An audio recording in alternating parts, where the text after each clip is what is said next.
Welcome to another episode of the Best Damn Coach podcast. I have an uber special guest. I've been so pumped about this episode, and I didn't before we jumped on. I was chatting with Joey, and I said I'm not even going to tell you the stories yet because I just want to go off the cuff as I introduce you. But I'm super excited to have Joey Coleman join us today. So thank you.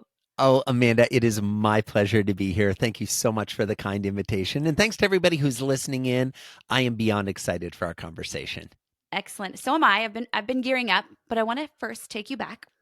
I was newbie-ish, 2 to 3 years in business, and I honestly don't even know how I stumbled across your book, but I remember listening while I was on the stair climber for was like it probably took me like 2 weeks to consume on Audible, and then I was like, I love this book so much, I've got to absolutely go get a hard copy because the things you were saying were aligning with my core values of service, first off.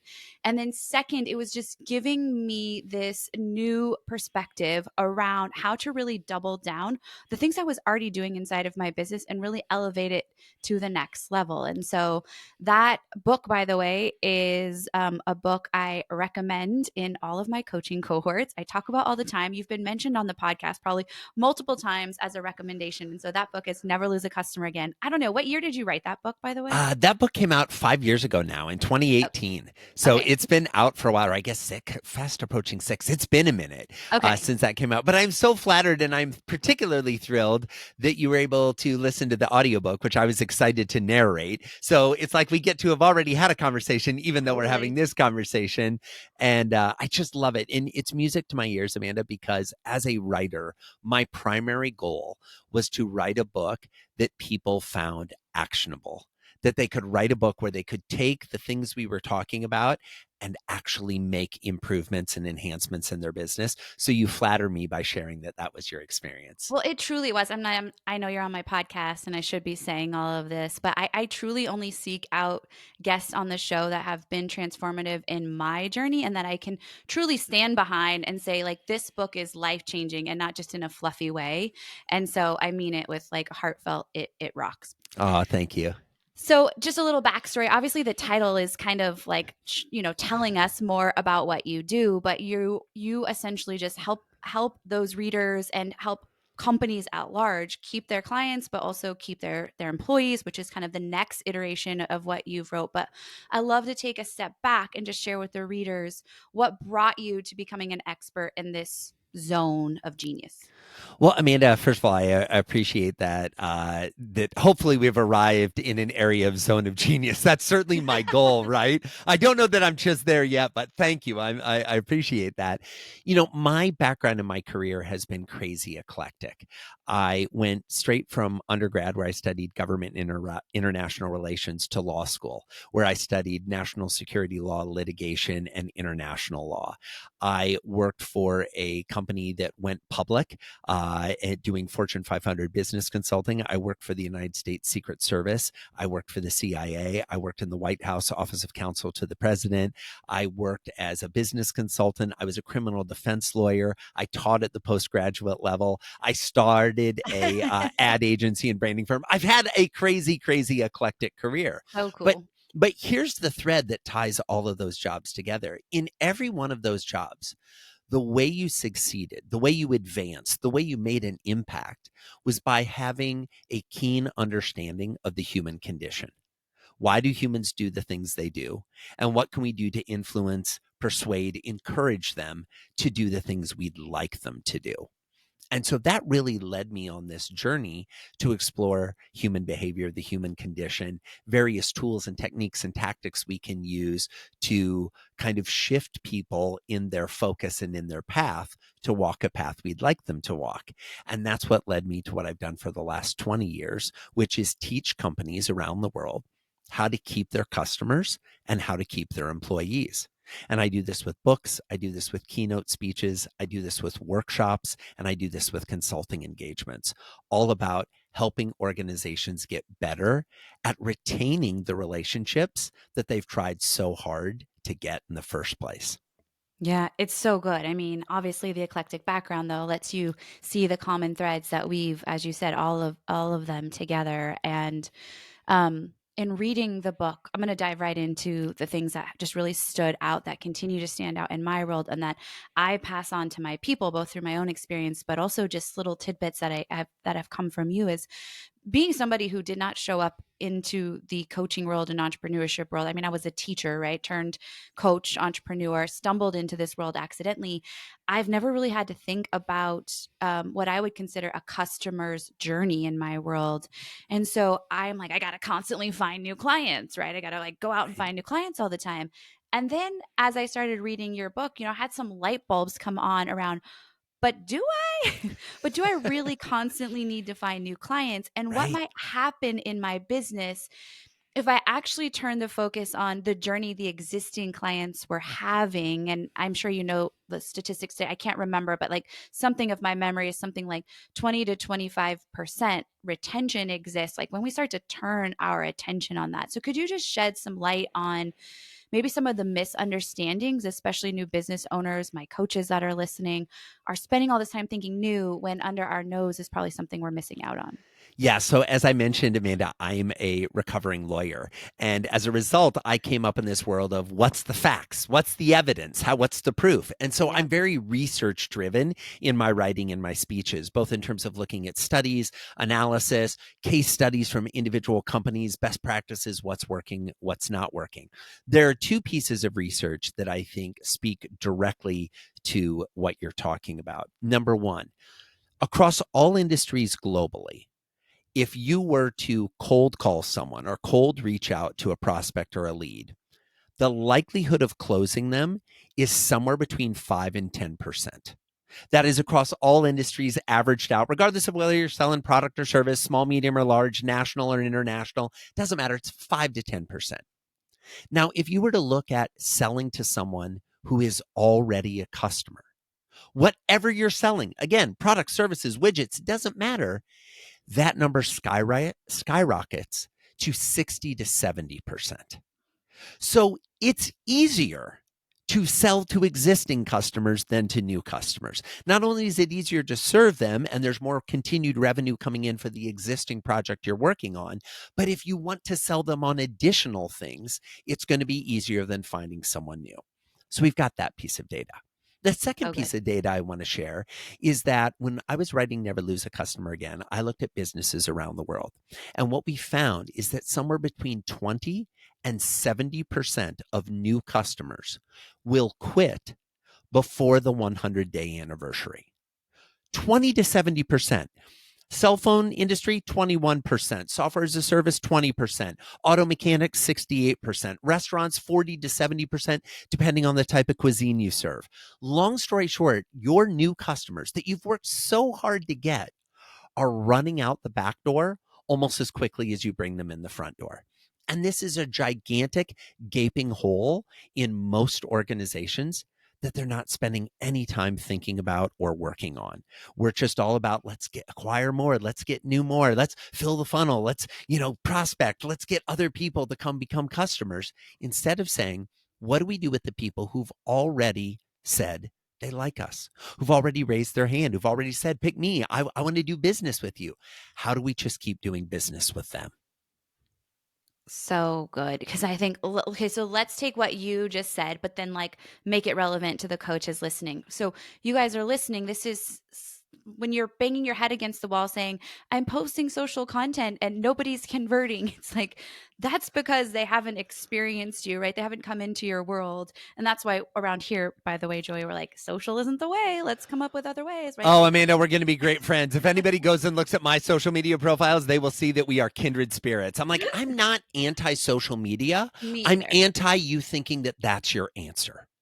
I It's love how just you not said your that. answer. If you Yes. want to go learn stuff on social media, if you want to mindlessly numb out on social media, fine, know what choices you're making. But if you're thinking that I know social media is the way I'm going to grow my coaching practice, no, it isn't.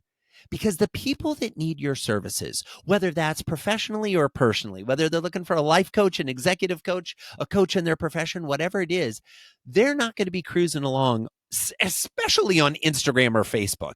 I'll give you LinkedIn, maybe. That's a gigantic maybe, but they're not going to be on any of the other platforms going, I know I'll find all my answers on Facebook.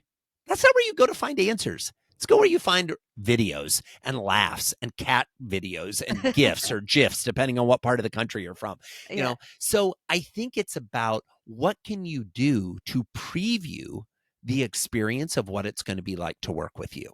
Yeah. I'm not going to get a preview of what it's like to work with you reading a social media post. Where I am going to get it is in a video or a blog post or a more substantive piece of content where I start to see a little bit how you think. And if I see if my issues, my concerns, my picadillos resonate with what you offer, I'm also going to learn it from people I know that work with you and love the experience.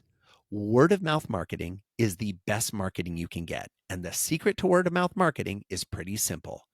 Just be damn awesome to your existing clients, right? Yeah, in fact, the Del- best damn coach, I mean, I have to throw it in there because that is like the whole point of why we're having this conversation. Exactly. And if you deliver those things to your clients, they can't help but talk about you.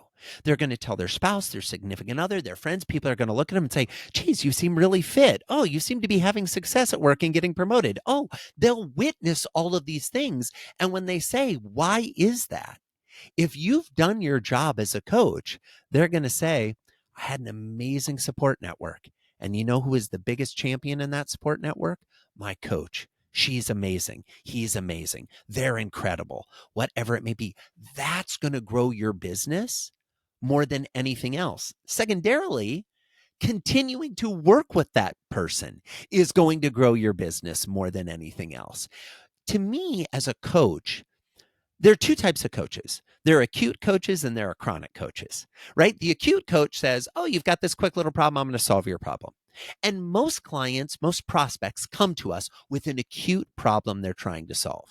But if you're a coach that is worth their salt, you know that that acute problem is a manifestation of a chronic behavior pattern.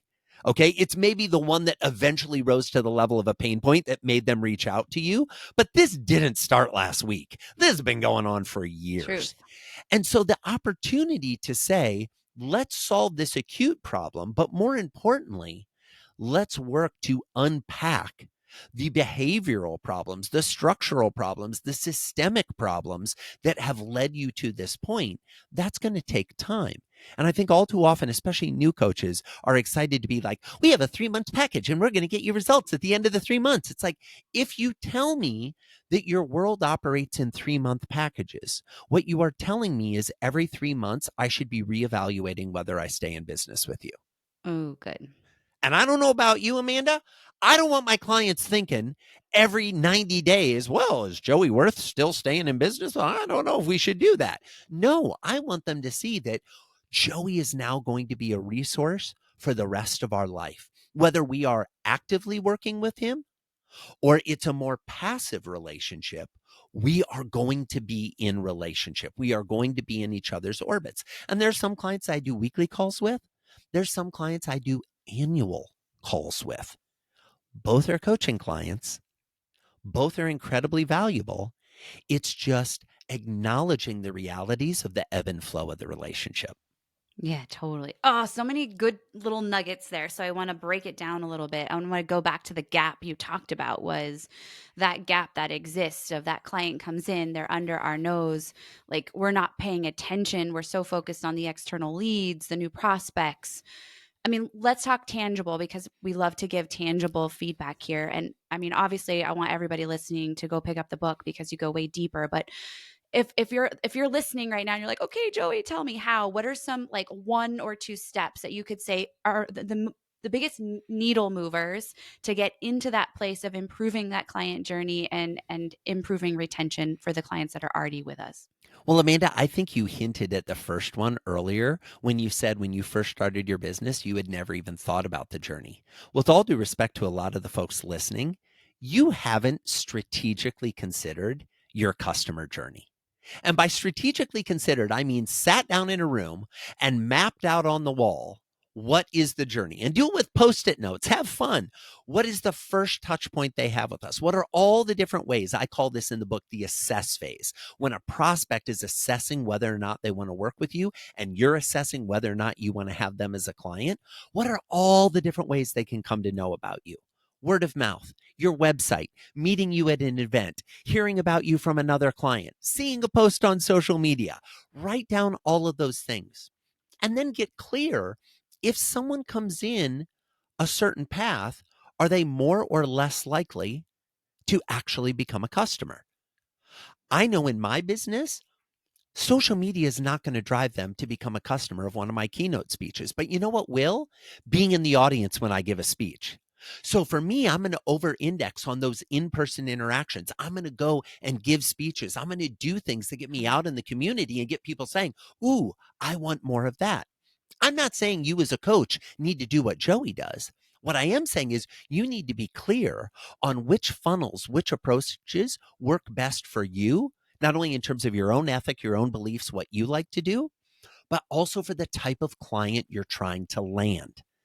Regardless of where they fall in life or career or profession, what is the space that they're going to be interested in? Then, as we continue to map, it's what's that contract look like? What's the sales process? What's the first kickoff call? What's the second call? So many people have a great agenda for the kickoff call and no agenda for the And second then it's like, call. wah, It's like, what are wah. you thinking?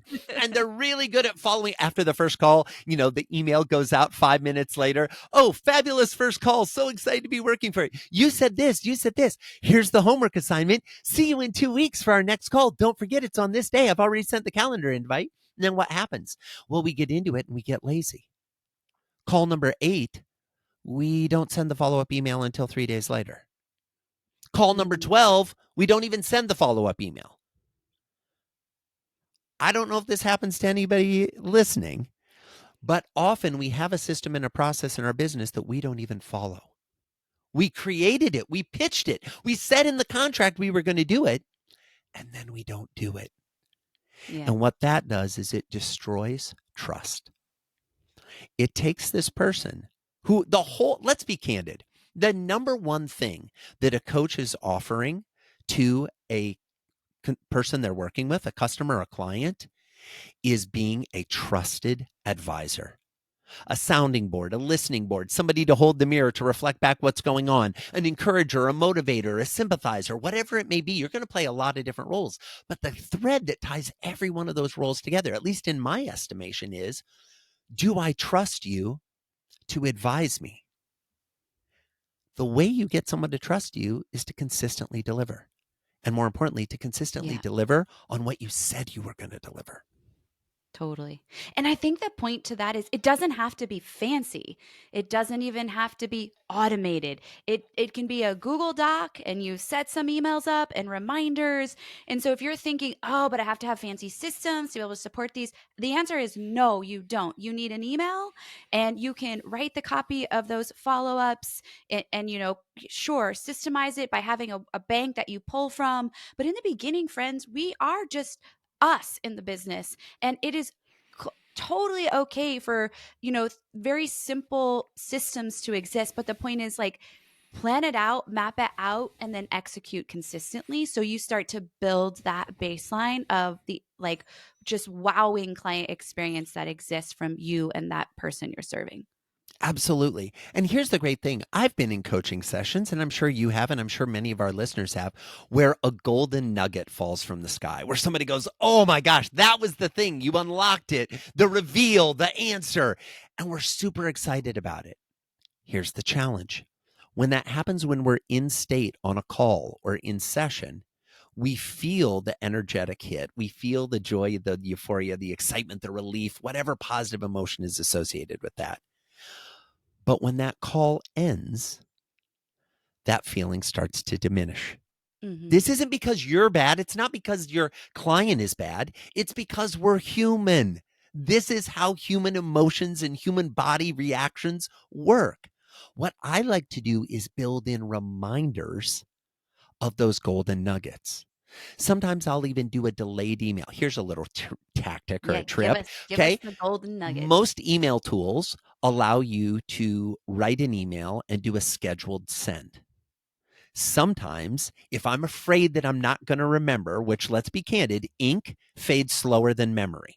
Okay. Write it down, get it recorded somewhere, whether that's on a screen or handwritten, get it recorded somewhere. But what I will do is I will tee up a message that says, I'm still thinking about when you said blah, blah, blah, blah, blah in our call. I hope you realize how big of a thing that was and how proud of you I am for coming to that realization, Joey. And then I will write that email immediately after the coaching call and set it to send in 4 days. Love it. Set it to send when they're not expecting it, when they don't. And it's reminding them that the work they're doing is leading to progress. All humans want measurable proof that they are making progress. It's our job as coaches to remind them of their progress. Totally. And I'll add one to that is like, don't forget, like, you can still write handwritten notes. Oh my gosh. Can we rant on handwritten notes for a bit? Let me do a Yes. quick little thing. Okay, so I love them. I use them all the time. I do I too. just don't want people to forget. Oh my gosh, so powerful. I think a handwritten note is pound for pound, dollar for dollar, the most valuable communication tool we have at our disposal in the present. And here's why. A couple thoughts. Let me ask you this. And I can't see all of you that are listening in, that are joining us for the conversation, but just pretend that I can. Raise your hand if you've received a handwritten note in the last year. Now, a bunch of hands just went up. Amanda's hand went up. My hand went up. A bunch of you listening, you're like, oh, I raised my hand. Great. Now, keep your hand up if you still have it. By the way, the hands are still up. My hand's still up. Amanda's hand's still up. A bunch of your hands are still up. Why? Why did you keep it? You got the note. You read it. You know who it's from. You know what it said. You kept it. Why? Because it's an artifact. It's proof that you matter. It's proof that you had an impact. You did something for someone. You connected with someone in a way that compelled them to get out this archaic tool, a piece of paper and a pen or a pencil, to handwrite you a note, to take it to the post office, put it in an envelope, put a stamp on it, and have it sent to you. Instead of texting it, instead of emailing it, instead of faxing it, whatever the other tools you might have used, right, to get it. When we get that proof that we matter, we don't want to let it go, because proof that we matter is so increasingly rare. It's so increasingly rare. Can we rant on one more thing that Let's came do right it. from your book that like this prompted me of one? So a couple of things, like two things that I want to make sure that we hit on was I again can't remember stats, but was the most I forget how you worded it, but it was like there was studies done that examine the words that we most respond to, right? And of course, the big aha, the word that we find most common, most special and unique is our own name. Right. And Exactly. when you read Joey's book, you'll hear this. I just did a butchered job of really bringing it to the surface. But in reading that, it validates for me just, again, that handwritten note, but just the presence of our family. And we teach our children, like when you're interacting like in a public place, like eyeball that person's name, and I challenge you to be able to use it right then instead of just thanking the waitress. It's like, oh, okay, her name's Susie. Okay, thank you, Susie. Right. And immediately it's almost like this, like, oh, like it's a different energy, right? Like it's like the shoulders are back, the chest is proud. And so that was another just powerful tiny nugget that really came from that. I don't know if you want to add, but I think that that just coincides with that. Like that's rare and that's unique. It In really is. Amanda, the sound of your own name being spoken is the most pleasing sound to the human ear. Okay? This is not rocket science, but it's science. It's incredible. It's one of the first words we hear is the sound of one of our parents saying our name. And so we associate that with so much love, with so much connection that is reinforced throughout our life. And some people are like, oh, but you might change your name. Oh, well, guess what? I'm in my 50s and I still go by Joey, the name they called me at the beginning. Okay. I never switched it back to Joe. But here's the thing. When we use someone's name, it automatically is a pathway to connection. We have a similar philosophy in our house. I have two young boys, an 8-year-old and a 10-year-old. And the rule in our house is if that person has to wear a name tag for their job, I have to use their name. Yeah, so good. It's that simple. If they got a name tag, if they're advertising to the world because of their job and position, and let's be candid, most of the people wearing a uniform or something where they're wearing a name tag are not necessarily excited about the fact that they're wearing a name Mhm, tag. mhm. Well, let's use it to create connection. Let's call them by their name. Let's work it into the conversation. Tell a quick story. So I have a dry cleaner here in my hometown, St. Croix Dry Cleaners. I love these folks, but more than I love the dry cleaner, I love Amy, who manages the store that I go to. Now, interestingly enough, ask yourself, do you know the name of the manager of the dry cleaner that you go to? Most people don't. Why? Because there hasn't been a remarkable experience. Amy and I were actually talking about this today. She goes out of her way to learn the names of every customer. So when I open the door and I've got the shirts and the blazers and I've got, my arms full of stuff and I'm coming into the dry cleaner, as I'm opening the door to come in, as soon as I cross the threshold, it's, hey, Joey, great to see you. Hey, Joey, looks like you've been on the road a lot. We got a lot of clothes to clean. Hey, Joey, I see you don't have anything. My gut instinct is you're here for a pickup. That greeting, that use of my first name creates connection. It creates a bond. This doesn't require a lot of effort, but it does require intentionality. Yeah, We need being to be intentional. intentional with our words. Yeah, I agree. So my backstory as a caveat is I taught high school. And so I taught 5 sections. We had roughly, 30 to 40 kids in a class. And I promised the kids, I started this in year 2 of teaching, that I would know every kid's name by the end of week 1. So 160 to 80 students. And so I, meticulously curate a seating chart and practice every single day. And would walk to every kid and be like, Joey, Amanda, and I would like have to really study. I mean, it took a ton of work. I would study after they left, but the point being here is I wanted to know they were special and not just another kid coming into a class, which I think so many high schoolers absolutely feel. And so I felt that you reiterated in the book. And then I think, but what does this mean to us as coaches? And I think some practical application is when you have a prospective discovery or sales call with a person, use their name consistently. Let them know you already know them, you hear them, and can you keep sprinkling into the conversation on coaching sessions? The same thing. Another thing I love is like I want to know their kid's name, their spouse name, if it's and I want to know and I want to use not just like, oh, your husband, your kids, but like when you know a coach is remembering and taking the time to remember the people that are important to you, it again builds that deeper level of rapport. So we really truly feel, we're in a trusted and safe environment. Amanda, 100%. And as a tactic, this is something I do with my coaching clients because I have my keynote clients, my consulting clients, but I also have a few coaching clients. One of the things I do is before every coaching call, there's a 15-minute block on my calendar that my assistant puts in front of that, where I go back and I read my coaching notes from all the previous calls. And what that allows me to do, and I also, like you, record the names. So if they're talking about, oh, Ryan at work is really annoying me, blah, blah, blah, I'll put Ryan annoying at work. I'll make a little note, even if that's not the main thing we're talking about, even if I'm Same. coaching Yeah. them on something completely different than that, I'm recording that so that later, if we're giving an example and I'm trying to talk about annoying things, I'll be like, okay, so think of something really annoying. I don't know if Ryan is a perfect example for this hypothetical right now. And I'll Totally. watch the coaching clients be like, oh my gosh, you remember that? It's like, no, the ink remembers that because ink fades slower than memory.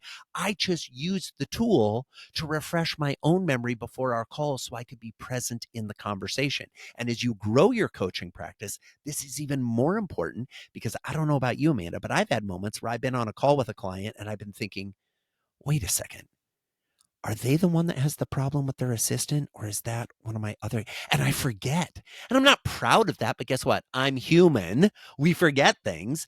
And if you have the systems and the process in place and you're taking good notes, you don't have to worry about that. Yeah, totally agree. I echo everything you just said. Same. And I think that's, again, where masterful coaching exceeds just what we're actually doing with the coaching. It's the intentionality that goes into all the other surrounding pieces as well. I would love to hit one last point. In our world, in my world, we call it the surprise and delight. And so, what this means to me is what are areas through the coaching relationship that you can go above and beyond what you committed to really over deliver? And I do remember from the book, one thing that really stuck out to me was just this notion of referrals, right? And thinking and the power of what that referral will do. So, that means for me, if I send you a client and I just do it out of the goodness of my heart because I'm like, Joey's awesome. You got to talk to him. But then you surprise and delight and send back, a handwritten note on the most basic level. Or, maybe what my favorite eating out place is and it's a gift card to go eat there, or my favorite snack, or whatever the case is.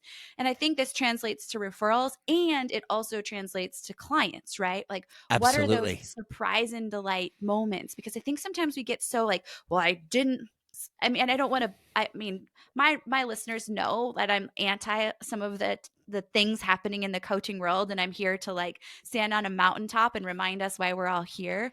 But one of that is like, yeah, they signed up for this thing, but like I want to give them this thing. Like I want to get they signed up for maybe level 10, but I want to give them level 15. And I do that in ways that are maybe just like a bonus session when it really doesn't like I just see them in a pain point and they need more time, or it's sending that thing or that special note. But can you speak directly to the importance or the opportunity that we have inside of our coaching practice to bring in the surprise and delight? Oh my goodness, Amanda. So many things we could talk about. I love this question. So I'm going to do speed version because there's a couple key Perfect. points I want to make. Number one, remember we're humans. Why are you a coach? You're a coach because you're a human that wants to make another human's life better. So don't just be limited by the bounds of what was in the contract or what was in the proposal to deliver. Go above and beyond. I had this happen last night. Client texts me, we're supposed to have our next coaching call in 2 weeks. Texts me and he's like, oh my gosh, one of my people resigned today. It's a tough hit. I know the person he's talking about. I know the scenario. I said, do you want to talk? And he responded, he's like, we're not scheduled to talk for 2 weeks. I said, I'm free now. I have time tonight. And we hopped on for what was a 30-minute call. Now, is that 30-minute call part of the scheduled calls? No.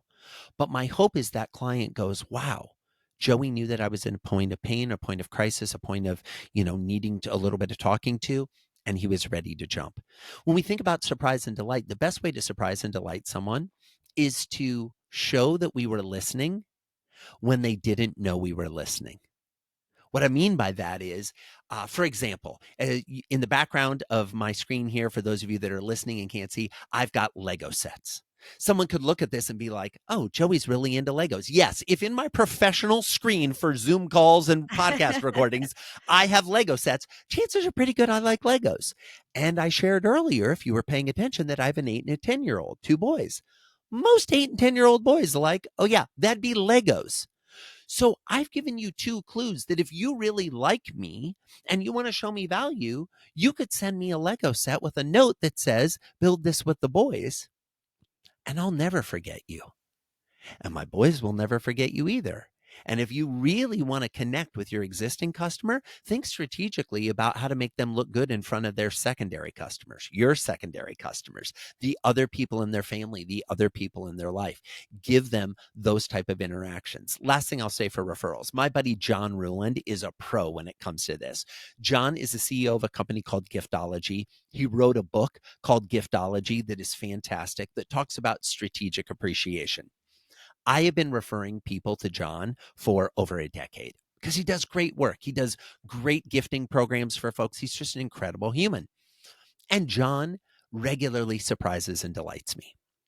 One day, and many businesses pay a referral fee. Okay. John doesn't advertise a referral fee. That's not why I refer, but he likes to financially compensate referrals from time to time. So one day I get a text message from John. It says, are you home? I said, no, I'm actually on the road, buddy. What's up? And he said, is Barrett home? See, earlier conversation, he uses my wife's name, right? And I was like, yeah, she's home with the boys. Again, what's up? He's like, there's a package I want to have delivered later today.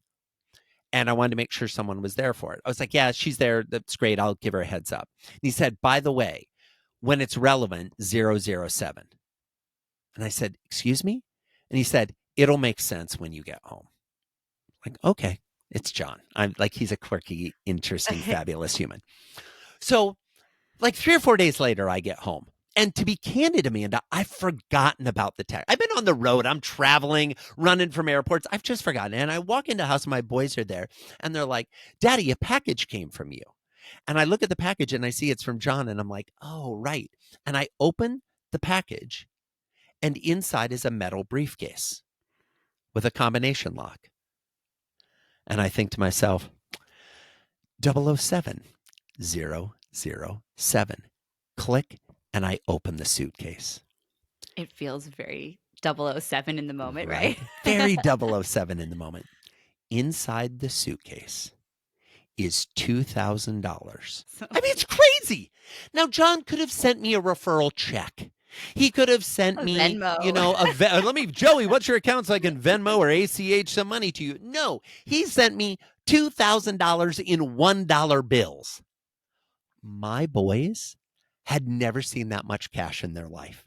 They started, Daddy, can we touch it? Yes, you can. Can we throw it in the air? Yes, you can. They're throwing it in the air. We're playing. We're having a great time. Friends, don't get lost in that it needs to be a $2,000 referral fee. The point of this story is that it was a surprise that created a moment of delight. It's not about the Benjamins.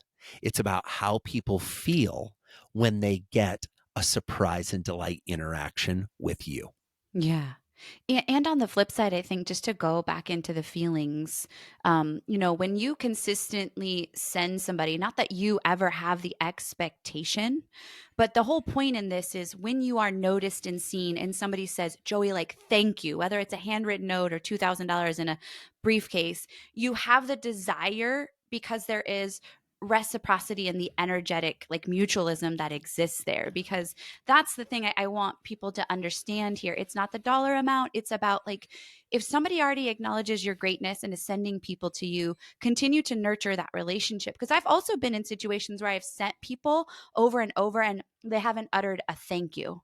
Right. And that doesn't feel good. I'm not out there to ask anything, but man, a thank you or just a handwritten note just Or says let me so know much. how it goes. Yeah. All of it. I've referred business to people, and I'm like, did they ever land the deal? Did it go well? Was it the right kind of referral? I think I got the right kind of referral, but I don't Yes. know. Yes.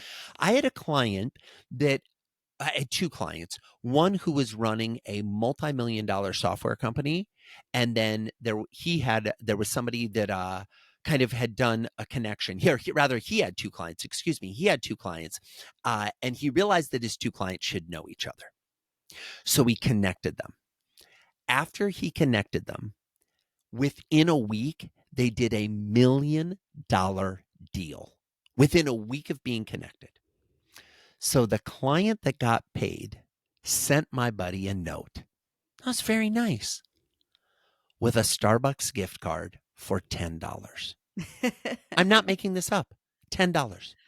It would have been better to not even acknowledge it. It would have been better not to send a gift card and just send the thank you note. When we're thinking about acknowledging someone for a referral, our acknowledgement should be commensurate with the value of the referral. That doesn't Good. mean it needs to be a certain amount of money, but it certainly should have the energy, the intentionality of being commensurate with the value of the referral. And if you're listening to this and you're like, "Oh crap, I missed the boat," like there's always room and space to go back. Right? Because Yes. I don't want you to go like, "Oh, there's people you're like, I really need to thank them." Then let this be the little nugget and be obedient to that feeling that's inside of you now because that's just going to be so like unexpected and just say, "I am really working in my business to acknowledge some of these referrals and opportunities." I kind of had my head I was kind of drowning and I'm just not getting my head above water and I'm starting to really pay attention to these relationships and you're one of them. And it's okay to go back if you're feeling like maybe there's a missed opportunity. At least that's my opinion. Amanda, I couldn't agree more with you. In fact, when I was growing up, my mom had this phrase that, it hit like a sledgehammer, and I've never forgotten it. It's never too late to send a thank you note. Yeah, for sure. It's never too late. You can thanks. I've sent notes to teachers that I had back in the day when I didn't know that what they were doing for me at that time. And now I realize, oh my gosh, you pushing me, you not letting me slide by. And I thought, oh, why are they riding me? It's because they saw more in me than I saw in myself. Business partners, colleagues who've referred business, who I wasn't seasoned enough in my business to know that I should reciprocate or acknowledge that I reached out and said, you need to understand this existence is because you started it. You believed in me before I believed in myself. You referred business to me before I was ready to have it or worthy of having it. These type of acknowledgments, it's never too late to acknowledge Yeah. someone. So good. I totally lied. I told you we were gonna just record for like 20 or 25 minutes. We're clearly past that. So It's it's all so good. good. I mean, how can we stop? Joey, you're so fun to chat with, and I feel like we just have we've given the listeners a lot to think about and implement. And I know that many listening are going to want to connect more. First, if you haven't, I'm going to plug him. You need to go buy the book, and of course, we'll drop the link in the show notes here. But tell us your other book. Obviously, we focus mostly on clients. I know your other book is focused on employees, which I think is a beautiful next step for many of my people. But tell us where we can connect with you, learn more, and follow you along your journey. Yeah, I so appreciate it, Amanda. So my first book was called Never Lose a Customer Again. My newest book is called Never Lose an Employee Again. Both books are available in whatever format you like to consume books. If you like hardcovers, we've got hardcovers. If you're like Amanda, you like to listen to an audiobook while you're working out, we've got an audiobook that I narrate. If you're one of those who likes to highlight in your Kindle or your Nook, your e-reader, we've got an ebook. So it's available in all formats from wherever you like to get books. Your small indie shop, Amazon, whatever it is. Happy to have you check out either of the books. The best place to find me is on my website, joeycoleman.com. That's Joey, like a baby kangaroo or a 5-year-old, Coleman, Coleman, like the camping equipment, but no relation, joeycoleman.com. There you'll find information about keeping your customers, keeping your employees, the keynotes I deliver, the consulting projects I engage in. There's also some downloads there, free downloads that can help you have some tools to map the customer journey and begin to map the employee journey. So I highly encourage you to check those out. And if I can ever be of service, don't hesitate to reach out. And I guess I want to close by saying I've so enjoyed the conversation, and I so appreciate everybody who made the investment to listen in and to be part of the conversation today. I wish you all the best as you go out and create those remarkable experiences for your clients in the first 100 days and beyond. Oh, I love it. Thank you so much. It was awesome.